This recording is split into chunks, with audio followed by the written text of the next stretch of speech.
Hey, thanks for joining me. Andy Johnson with AJ Physical Therapy. I've had a lot of questions and people reaching out to me, especially from my triathletes. Hey, what can I do as a warm-up, especially for the shoulders, prior to getting into the pool? Mostly referring to practice. What do I need to do as warm-up? And a lot of us don't have a lot of equipment or a lot of time prior to jumping in the pool to train. So I'm going to go over 4 things that we can do without equipment, some warm-up.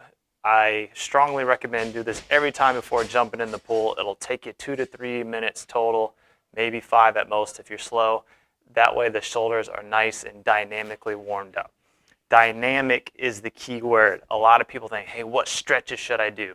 Most of us actually don't need to stretch a ton prior to jumping into the pool, but we need to warm up the shoulders in that system really well before hitting it hard in the pool. All right, so here we go. Four movements that we need to work on. First one, I call it goalposts. Looks like the goalpost in football. So we're here, elbows just slightly below shoulders. We're squeezing shoulder blades back and we're rotating down and up. Just nice and back and forth. It seems pretty simple, but be intentional. I'm going to turn around so you can see it from the back side. I'm engaging those shoulder blades, squeezing them down and back as I'm rotating. Okay, you can start to pick up speed as you go through the warm-up. 15 to 20 reps. That'll get those shoulders all fired up, okay? Exercise number 2 is called Streamline to W. What this one looks like is this. We're going to take our hands, you're going to cross one over the other.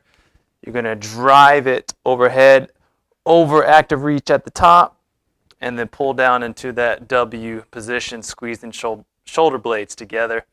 Again, from the back side, that looks like this. Driving the hands overhead, active reach at the top, pull them down, drive the elbows down, squeeze shoulder blades back. Same thing if you can hit 15 to 20 of those. 2 others. The next one is basically, for lack of a better word, a modified downward dog. So we're going to start hands and knees. What I want you to do is screw those hands into the floor. Actively push away, maintain that. Push the head through the arms. I'm actively pushing through the floor. Back down. So again, screw the hands into the floor. Actively push away. Keep pushing through the floor. Back down. Just hit about 10 of those. It's going to be plenty. And then this last one, we're going to call it swimmers for lack of a better term. You're going to lay completely on your stomach. We're going to start with hands overhead, lift,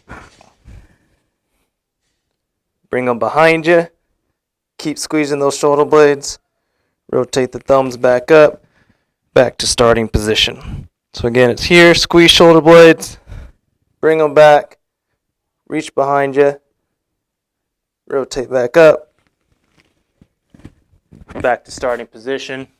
Honestly, that one, 5 to 8 reps is going to be plenty. So the first couple more reps as we get to these last little bit more difficult ones, less reps is fine, but be very intentional, always engaging and squeezing those shoulder blades. So great warm up there. A little plug for my buddy Chelsea Smith. She's got a program called, I believe, the Resilient Swimmer Method. If you are looking for a full system, which includes exercise, how to rehab shoulders for a swimmer, things to do pre and post, I highly recommend you go check out her program.